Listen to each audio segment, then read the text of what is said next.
할렐루야, 오늘도 말씀으로 하루를 시작하는 모든 분들 환영하고 축복합니다. 여러분, 오늘 본문은요, 마지막 심판이라고 하는 소제목을 가지고 있는 본문인데요. 예수님께서 재림하시고 이 세상에 종말이 이제 왔을 때, 그날이 왔을 때, 과연 어떤 일들이 일어나는가라고 하는 부분에 대해서 아주 간략하게 소개되고 있는 그러한 본문이자 파트입니다. 32절을 보니까요, 그때가 되면 모든 민족이 예수님의 심판대 앞에 모인다고 합니다. 우리도 포함인 거예요. 그리고 어떤 이들은 창세로부터 예비된 나라를 상속받는다고 하고요. 우리는 그걸 천국이라고 부르죠. 그리고 또 어떤 이들은 영원한 불에 들어간다고 합니다. 역시 이거를 우리는 지옥이라고 표현합니다. 자, 여기서 상속과 영원한 불에 대한 거기로 들어가는 이 판단 기준이 명시되어 있는데요. 35, 36절을 보면요, 이렇습니다. 너희는 내가 줄일 때에 내게 먹을 것을 주었고, 목마를 때에 마실 것을 주었으며, 나그네로 있을 때에 영접하였고, 헐벗을 때에 입을 것을 주었고, 병들어 있을 때에 돌보아 주었고, 감옥에 갇혀 있을 때에 찾아 주었다. 라고 합니다. 자, 이거 예수님이 하신 말씀인데요. 예수님이 어려움 가운데 있을 때 도움의 손길을 베풀었느냐, 안 베풀었느냐, 온정을 베풀었느냐, 안 베풀었느냐 하는 게 판단 기준이래요. 상속과 영원한 불에 대해서. 너네 중에 나한테, 어떤 사람 나한테 잘했으니까 내가 그래서 너네가 나한테 너무 잘했으니까 난 당연히 대접을 할 수밖에 없지. 반대로 너는 나 홀대했잖아. 그러면은 나는 안 줄 거야. 너 잘못했어? 그럼 난 그대로 진행할 거야. 라고 말씀하시는 거죠. 자, 그런데 성경이 말해주길요, 오늘 본문에서 말해주길, 이 양쪽에 있는 사람도 있잖아요. 양쪽에 있는 사람들이, 양측이 모두 똑같은 반응을 보여준다고 합니다. 오늘 설교 제목이에요. 이렇게 예수님 말씀하시면 모두 똑같이 이렇게 반응한다고 해요. 네? 제가요? 제가 언제요? 라고 하는 반응을 보여준다고 합니다. 당연하죠. 자기는 실제로 예수님한테 그렇게 한 적이 없으니까요. 예수님한테 온정을 베푼 적도 없고 예수님을 홀대한 적도 없으니까요. 그러니까 이런 반문을 하겠죠. 오늘날 우리가 이런 말씀을 듣는다면 우리가 어떤 루트를 가든 간에 우리도 그렇게 말할 겁니다. 네? 제가요? 저는 예수님을 지금 처음 보는데요. 예수님이 오셔서 너 나 홀대했잖아. 네? 제가요? 저 예수님 처음 보는데요. 예수님이 오셔서 안녕. 너 나한테 그동안 너무 잘해줬어. 네? 제가요? 제가 언제? 우리도 이럴 겁니다.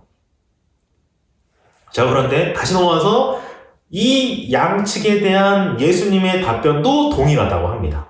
40절을 보면요. 내가 진정으로 너에게 말한다. 너희가 여기 내 형제자매 가운데 지극히 보잘것없는 사람 하나에게 한 것이 곧 나에게 한 것이다. 라고 해요.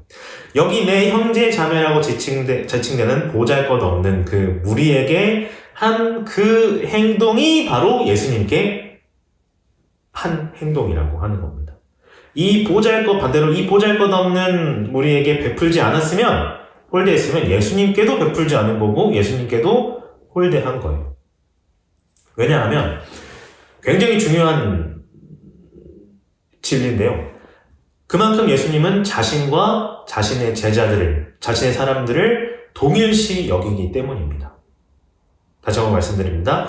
그만큼 예수님은 자신과 자신의 제자들을 동일시 하기 때문이에요. 사도행전을 보면 이런 장면이 있습니다.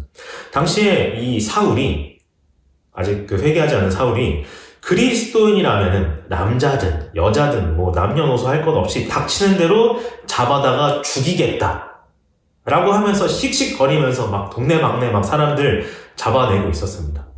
그리고 이 그리스도인들 도대체 어디 숨은 거야 하면서 막 찾으러 가는 길이었는데, 막 찾으러 가고 있었습니다. 그 장면이에요. 그때 사도행전 9장에 이런 장면이 나타납니다. 사울이 길을 떠나 다마스커스에 가까이 이르렀을 때였습니다. 다마스커스 그리스도인들을 잡으려고 가는 겁니다. 갑자기 하늘로부터 밝은 빛이 사울을 둘러 비쳤습니다. 사울은 땅에 엎드렸습니다. 그때 예수님이 하신 말씀인데요. 사울아. 이게 중요합니다. 네가 왜 나를 박해하느냐 하는 소리가 뚜렷이 들렸습니다. 라고 해요. 사울아 사울아 네가 왜 나를 박해하느냐 라고 합니다.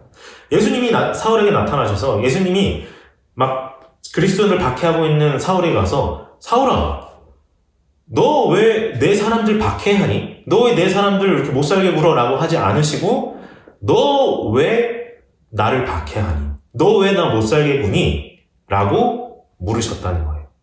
다시 말해 그만큼 예수님은 자신과 자신의 사람들을 동일시 여긴다고 하는 거예요. 자, 다시 돌아와서 오늘 본문을 정리하자면요. 종말에 예수님의 심판이 있을 겁니다. 심판을 받기 위해 모든 민족이 예수님 앞으로 모입니다.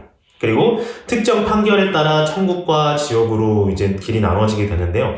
그 판결이란 예수님과 예수님의 형제 자매라고 지칭되는 사람들에게 어떻게 행동을 보여왔는가라고 하는 게 그 판결 기준이라고 해요. 자, 그런데 오해하면 안 되는 게요. 물론 본문에 나타난 이런 행동들이 구원을 만들어내는, 구원을 이뤄내는 그런 의미라기보다는요. 정말로 예수님을 따르는 사람들에게는, 정말 진정으로 예수님을 따르는 사람들에게는 이러한 삶이 자연스럽게 나타난다는 것을 보여주고 있는 그런 장면입니다. 자, 그래서 여기서 우리가 꼭 기억해야 하는 것은요.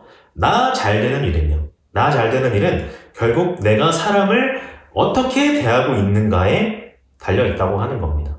그런 이론이에요. 내 형제 중에 지극히 작은 자를 위해 했던 희생을 예수님이 기억하고 계신다는 겁니다. 하나님한테만 잘하고 하나님께만 정성을 다하고 하나님께만 헌신한다고 해서 하나님이 기뻐하시지 않는다는 거예요. 여러분, 저를 포함 인간은 늘 부족합니다. 인간은 부족해요. 그런데 그렇다고 하지만 예배 드릴 때는 엄청 뜨겁고 열정적으로 막 눈물도 흘리고 손을 높이 들고 하나님께 기도하고 예배하고 하나님을 정말 열심히 찬양하지만 예배 끝나고 나와서 사람들을 대할 때는 차갑고 냉대하는, 사람들을 홀대하고 사람들을 무시하고 그 열정이 어디 갔지 싶은 그런 사람들을 우리는 곧잘 볼 수 있습니다. 어쩌면 그게 바로 우리의 모습일 수도 있고요.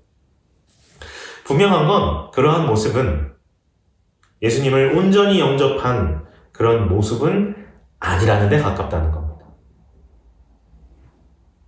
그렇기 때문에요. 오늘 하루 내가 내 주변의 그리스도인들과 예비 그리스도인들에게 어떤 모습으로 대하고 있는지, 어떤 모습으로 그들에게 다가가고 있는지 한 번씩 살펴보기 원합니다.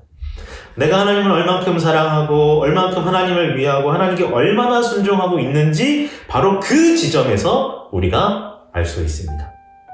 예수님께서는 늘 하나님과 나 그리고 이웃과 나의 관계성을 강조하셨기 때문이에요. 하나님과 나 그리고 나와 우리 이웃.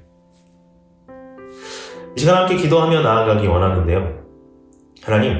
하나님이 원하시는 대로 내가 하나님을 사랑하고 이웃도 그만큼 사랑하고 아낄 줄 아는 그런 건강한 그리스도인이 되도록 주님 나를 이끌어 주시옵소서. 내가 그러한 말씀에 순종할 수 있도록 주님 나를 인도하여 주시옵소서 라고 이 시간 함께 기도하며 나아가기 원합니다. 기도합니다.